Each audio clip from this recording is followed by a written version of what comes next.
still getting there. I can see 1, 2. The deep one for her as well. She's looking down, but think about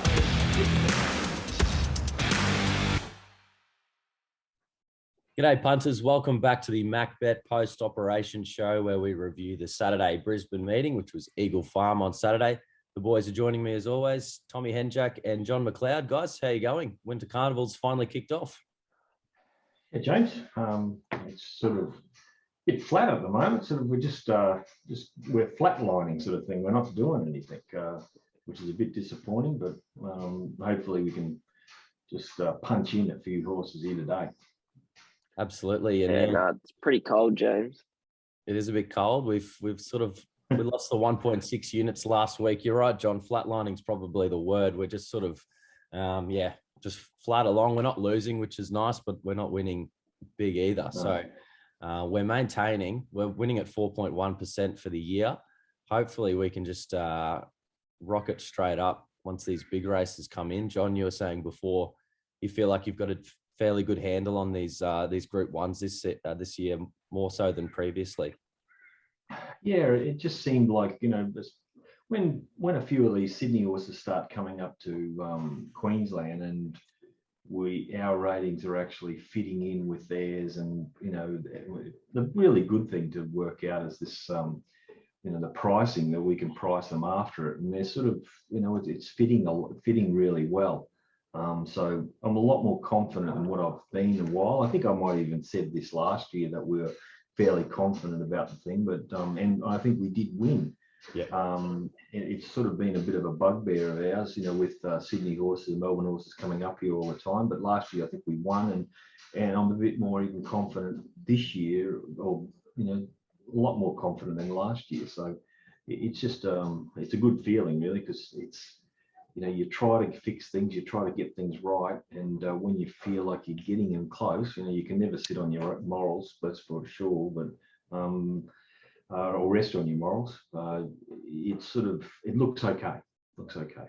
Okay, and Tom, how are you feeling?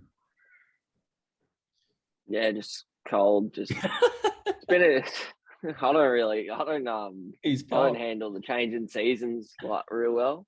Takes me a little while to get into my stride again, but what have we got? Eagle Farm today. Are we doing Kilcoy tomorrow? Or Gatton tomorrow? Gatton tomorrow. Yeah. Gatton tomorrow. Yeah, I'm going to go to Gatton. Yeah, I'm going to go. So we're doing Gatton tomorrow. We'll rug up, Tom. We need you to rug up, Tom, because we need you at full strength for the carnival. So being cold's the excuse. Yeah, I am. I'm in tracksuit pants and hoodie. It is Gatton tomorrow. But yeah, what we'll do, guys, we'll do a review of a few of the races from Eagle Farm on Saturday. We're going to take a look at race 5. We're going to take a look at race 8, the Rothfire race, and then race 9. We'll be back shortly. Okay, before we get into the review of race 5, I will just ask the boys, how do you think the track played on the weekend? Maybe start with you, John. A little bit different to what I expected. I thought they might be 3 to 5 lane is probably the best, and the 3 to 5 lane was good, but the fence was the 1-2 lane, which I thought might have been a bit suspect, would play good. So I think this track's played extremely well for a track that we've got it going fast. It was probably a good 3, but every horse had its chance. It's not as if there's horses just dropping completely out. And horses that are winning are in the market, and that's a good sign. And here for the Delrella. Places turn the corner. Okay, well, let's take a look at race 5. We didn't have any bets in the morning, but we've had a unit from the yard on Steady Ready from the Sears camp. Had it rated about the $1.92 mark. I think BSP was probably around the $2.30 mark, and yeah, it's run second here. And John, I think that was your bet. Might let you talk through the race. Yeah, I sort of we priced it around about the $1.80 mark, which was what I think it did. The thing that stuffed this horse was it looked beautiful in the yard. It had taken I thought a couple of lengths improvement off his run at Doomben. He is a wet type, which the wet tracks are going to be a help to him and maybe a hindrance to a lot of these other horses that are big types. But the question that was posed after the the race was whether Tarrant erred in not pushing forward. Now, he did push early, and he did come out about a half a length behind him. But what he did wrong is what I've been saying to a few people lately, is that there's some jockeys here that the older jockeys, definitely Byrne is one of them, and Stewart is the other, that they sort of dominate other jockeys in that they're scared of them. And Byrne's sitting on the outside of Tarrant in some 100-to-1 shot, and he's not moving, but he's putting, he's bullying to say, ease, or I'm sort of squeezing a little bit, and Tarrant sort of just half grabbed hold and let him get around to second too wide a lead, and then Tarrant's going to have to chase a length and a half in the straight. Now, I thought at the 200 he was going to get him, but he just, the last little bit, he died in his run a bit. Exo Lady was dying on her run as well, but it was just that first 100 meters, or not from the 100, probably from the 100 to the 200 after the start was where he stuffed up. And I had a look at the horse after the race, and it had its head between its legs. It was buggered, and I think Tony's he's going to spell it, and it's a good idea, because the horse really tried and tried its guts out, sort of thing. But it's a nice little horse. It's a horse that if it finds dead to slow tracks, it's going to be very, very hard to beat. And whatever it's in, good tracks, still goes pretty good. Okay, and Tom, what do you think about Exo Lady from the Des Forster camp? Oh, not much to add. She sunk the boot in after the race, asking if I was on it, and she knew that I'd jumped ship. So yeah, I've kind of black booked one here. I think Jameldi's gone okay, resuming at an unsuitable distance. Kind of hard to come from back and wide on the day, and has gone good against the sectionals, I think. It's no outstanding run, but just maybe something for maybe an easier grade or something. I don't think be able to measure up against any Southern horses coming up here, but if they can find one around the traps, I think it could be winning. Moving along to the review of race 8 at Eagle Farm. It's the Tab Victory Stakes. We had 2 units on Rothfire at the good odds in the morning, $2.35. We were very happy with that coming into the race. I sent the audio message from our yard group into our free tips group in the Discord. You could hear Tom, who was saying it's probably rock bottom odds now, and we're not going to butter up again. And thank God we didn't, because he folded like a deck chair. Yeah. So Rothfire, if anyone doesn't know, the pink and the black comes across from the wide gate, and they go about even tempo in front for Group 2. So, I mean, visually, some people might have thought that he's had to work a bit to get across to the lead, but I don't really think he has. This is his type of style of race.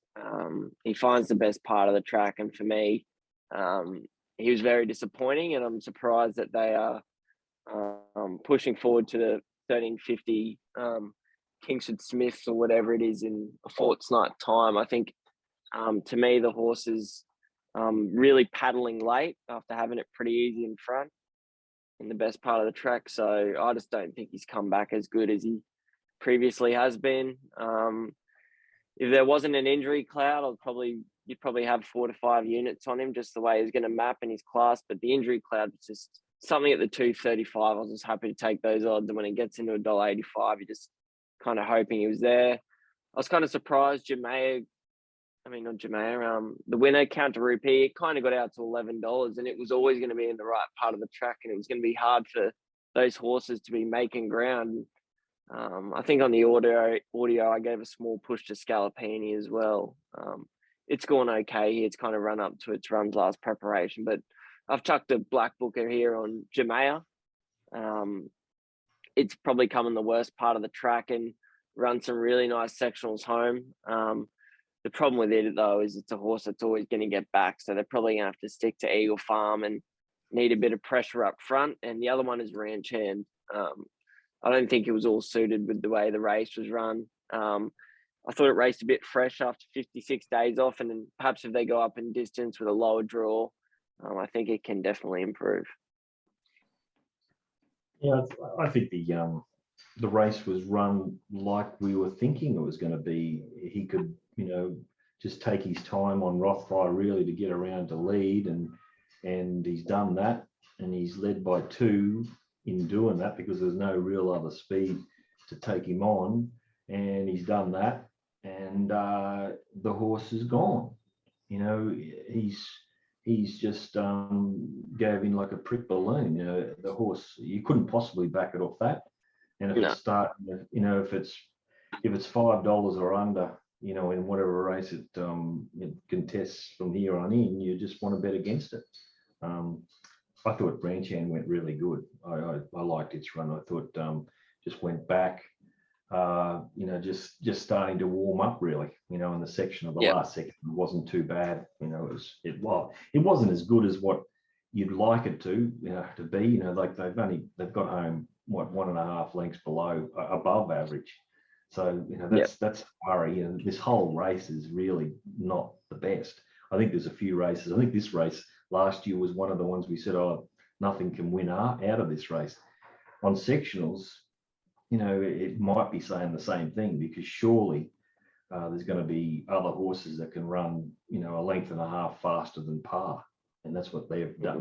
They've run 1.5 lengths slower than par. So, it's not a good race to be, really punching into something, but Ranchand, I thought it went all right. Yeah, I think it's a tricky race because it is. I don't think a lot of these were kind of aimed at this race other than the winner. So I think there is a lot of improvement for a lot of horses in this race. Like I think Vega 1 resumed in this race last preparation, and we saw what he went on to do later in his prep. But I suppose we haven't even spoken about Vega 1 here. I'm kind of just watching the replay. He was warming up late, but jury's out on whether he's going to be start Tonte. Yeah. I think she's an okay run coming in the best part of the track. I think that's probably one that, speaking about earlier, she's kind of run up to those Sydney ratings, which is pleasing for us that we're starting to get them a bit closer, the 3-year-olds. I do think she goes good on the track though, and I think she might like a bit of the class of the others. Yeah, she's an unusual type of horse, that one. Just a little horse in the yard. You just sort of think, oh God. Compared to these other horses, she just doesn't stand out. But she's got a motor, As you say, where she's can race the real big boys, I don't know.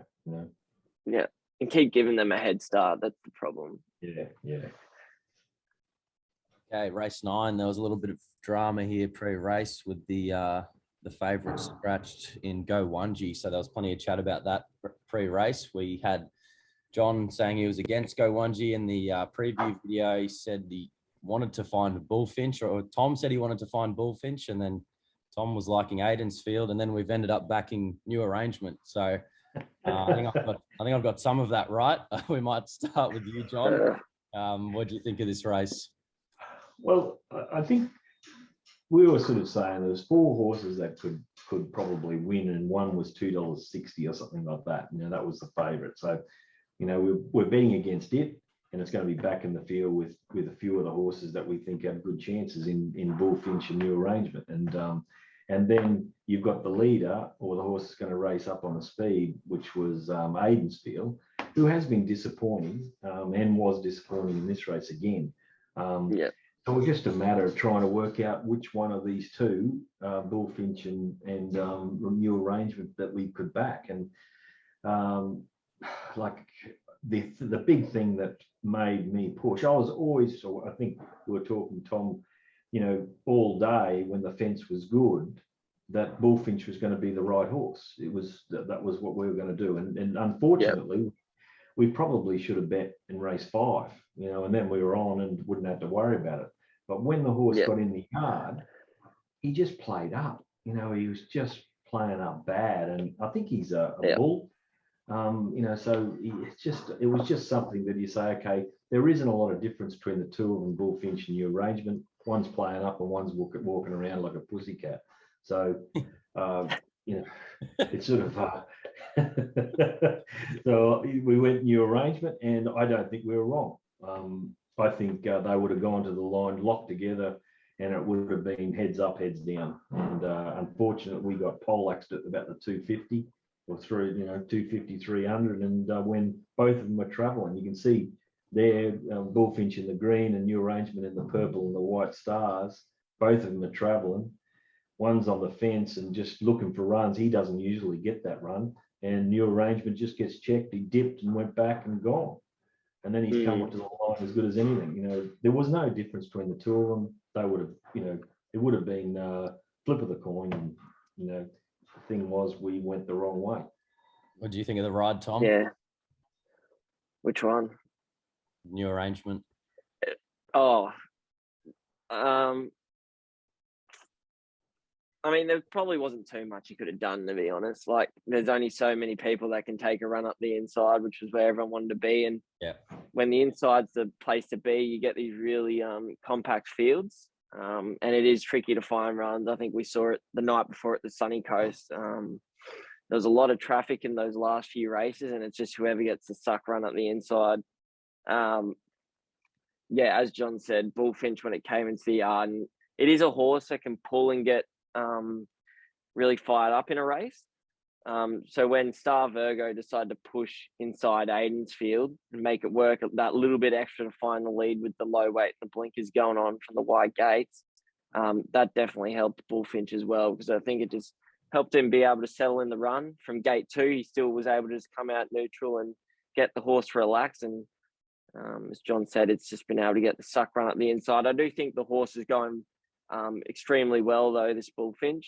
He has been held up for a long way, but this New Arrangement has been sneaky runs this preparation as well. And they're both, I think, can keep going on and win 1 or 2 more races this preparation.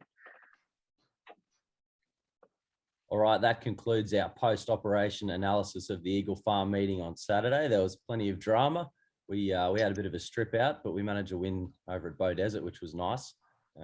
As always, we'll get your 2 runners to follow out of the meeting, guys. Tom, I'll start with you. What was the best? I'll go.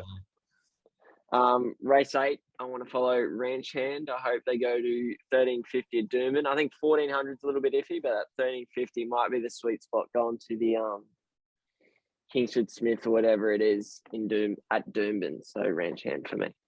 Okay, and John. Fumico in race 6. I thought it went like a bomb. Put the blinkers on, just tack the line. Sections are good. Just everyone will see it, but it did go good.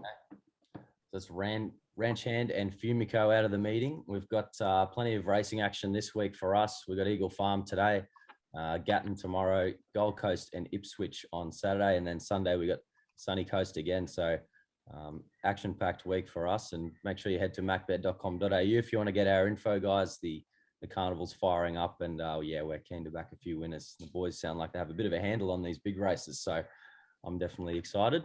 Thanks for your time today, fellas, and thanks everyone for watching. Thank you. Cheers, guys.